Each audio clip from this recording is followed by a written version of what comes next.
DMT is in your brain. They say that when a person dies, they get flooded with DMT. You could be afraid of DMT all you want, you're gonna have to face it. Now, DMT makes ketamine look like child's play. DMT is a lot stronger, a lot more potent, and a lot more scary or dangerous, whatever you want to call it, than ketamine. Ketamine is like a toy or a candy compared to DMT. And DMT is in your brain. And your brain is going to be flooded with DMT when you die. You're going to have an experience of DMT, like it or not. There's nothing you can do about it.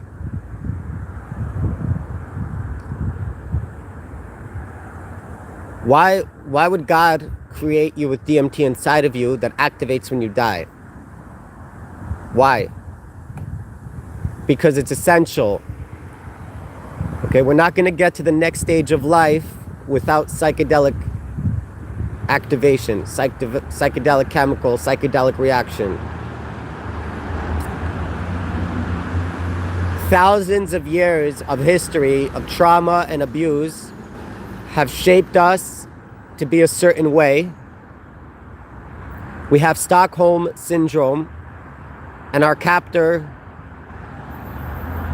is our own trauma, our own abuse. We don't know how to break the cycle. How are we going to have a new world order? Not the Illuminati new world order, but just a new world order. Yeah? How are we going to have an enlightened world if we're stuck and set in old-fashioned ways? Ways that haven't worked for thousands of years. They haven't worked. The world isn't just as bad of a situation that it's ever been. Worse. Physically, you can say we've made progress. We invented the wheel, we invented the bulb, we invented space travel, we invented AI, we invented supercomputers, we invented nuclear power. But psychologically, we're worse off than we've ever been. The majority of young people are taking medications because they're not psychologically well. And it's not just young people, it's old people. Almost everyone is taking medication, or at least being advised by their medical professionals to be taking medication. Medication that destroys the brain and the body.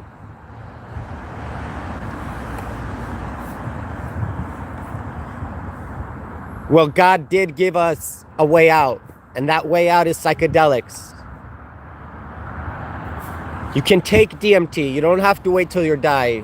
You can take DMT, and it'll break all the illusions that you're living under.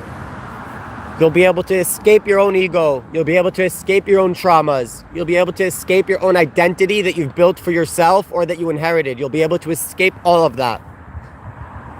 Why are people afraid of DMT? Because it's new and it's revolutionary. It's not new. It's been in our body for thousands of years, and people have been smoking DMT for thousands of years and drinking DMT for thousands of years. But it's new to a lot of people who, I would say mostly Westerners, who are so set in Western psychology and Western medication and Western ways of doing things, Western practice, that anything else scares them.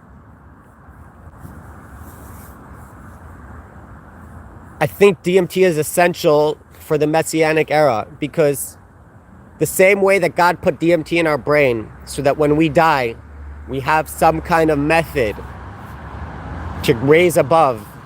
Yeah, when you die, what happens to your consciousness? You know, for a while, you're stuck in your body. You don't really understand that you're free from your body now, and you can travel, you can do things, you can be free. So the soul hovers around the body for a while because it doesn't know anything else. It only knows its body. But eventually it has to break the bond that it built with the body,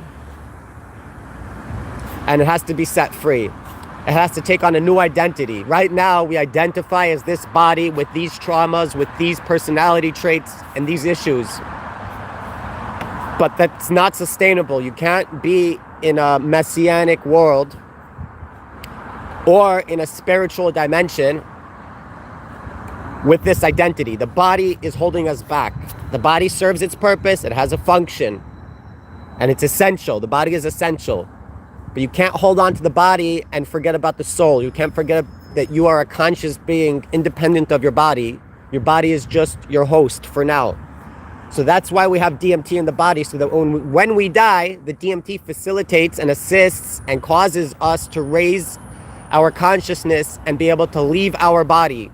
You can take DMT today. You don't have to wait till you die. You can take DMT today and you can leave your body, your identity, your traumas. You can leave it all behind. And then you'll come back and you'll once again be in your body with your traumas and your personality and your own ego and identity. But you can temporarily escape all that by smoking or drinking DMT. That's why God put DMT in the brain. And that's why when we die, DMT floods the brain, because consciousness, our true self, our awareness, our soul, needs to be able to separate from the body. And the mechanism by which it separates from the body and sets one free, that's through DMT.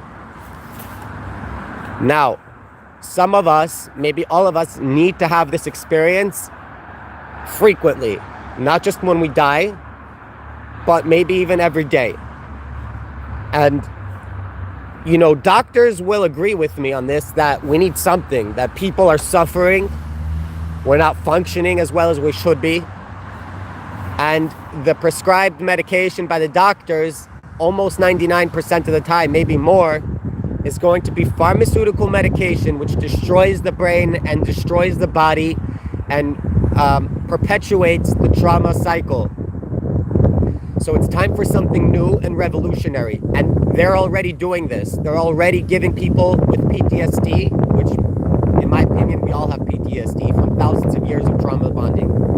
But they're already giving in university hospitals, they're already doing all kinds of research, hands-on research. They're prescribing patients with psychedelics instead of pharmaceuticals, so that people who have major depression or anxiety or post-traumatic stress disorder or oppositional defiance disorder or ADD or ADHD or any of those things, even autism, even bipolar, all these things today they're starting to look at and say, maybe instead of giving them pharmaceutical medication, which is just exacerbating the situation, perpetuating the trauma bond, maybe we can give them this revolutionary new treatment, which is psychedelics. Now, psychedelics, again, they're not new. People have been smoking and drinking DMT for thousands of years, but it's new to the Western world.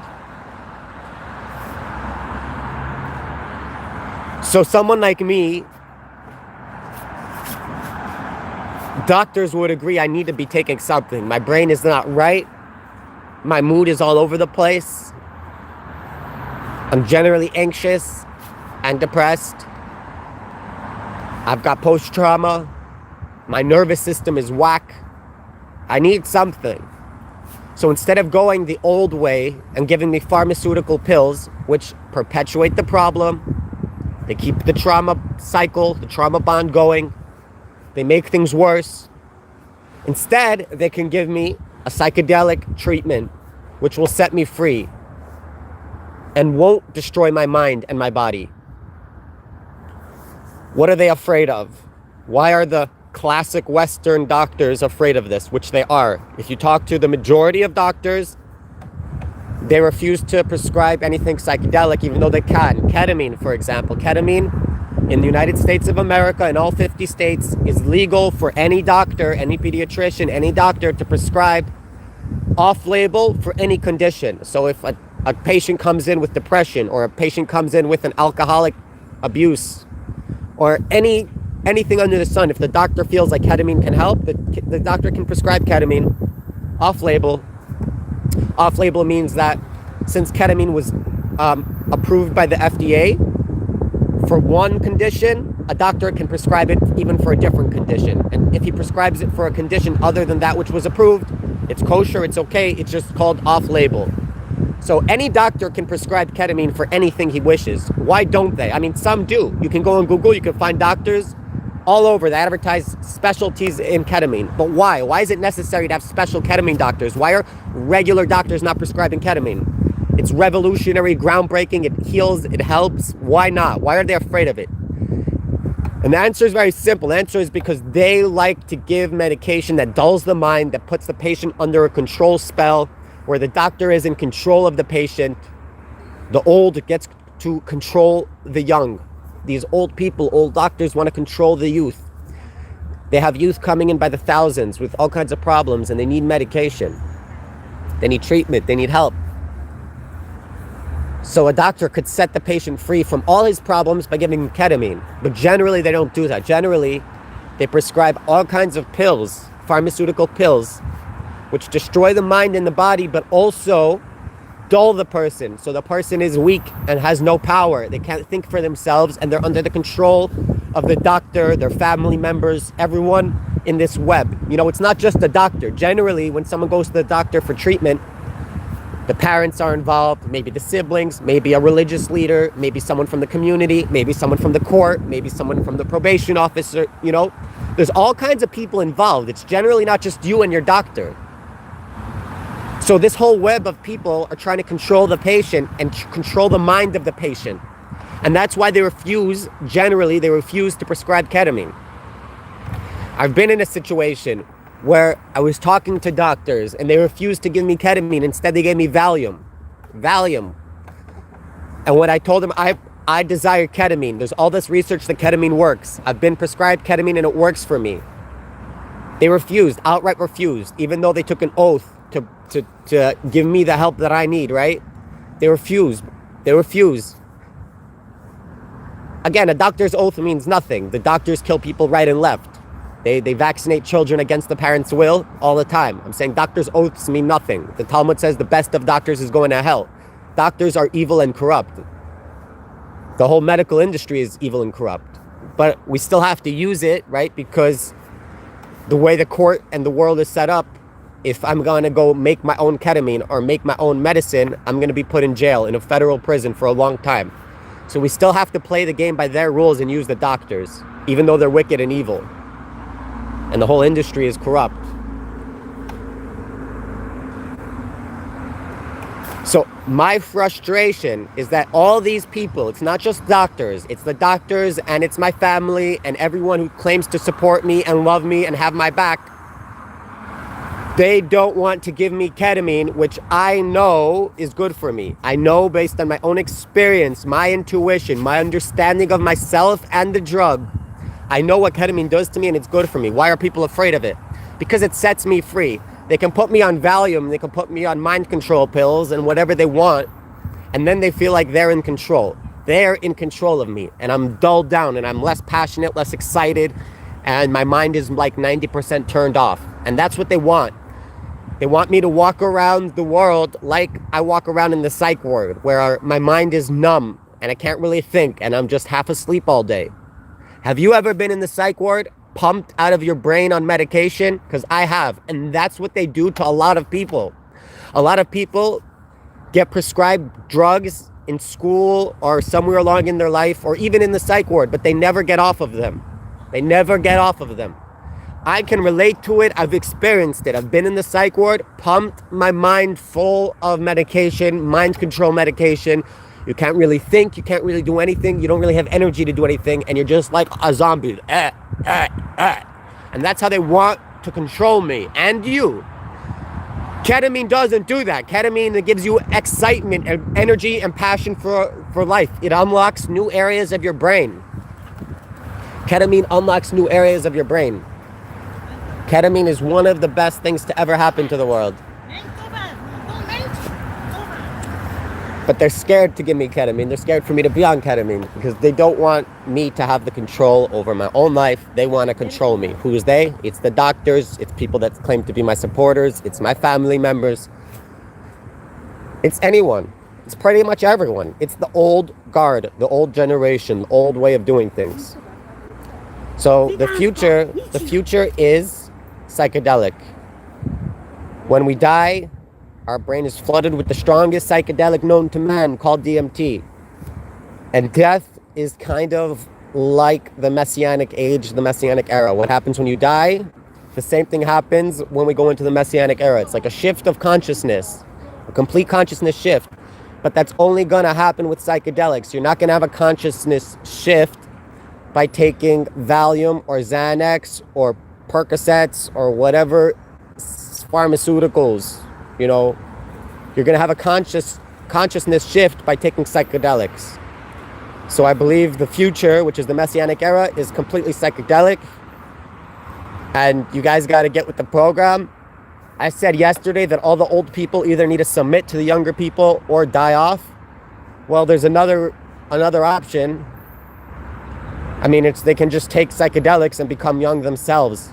Meaning they're so set in their old-fashioned ways, and it's not just an emotional or mental thing. It's physical. The brain has neural pathways, and they can program a brain, and then it physically takes on a shape. These neural pathways are set, and they can't really change their mind about anything because their neural pathways are stuck.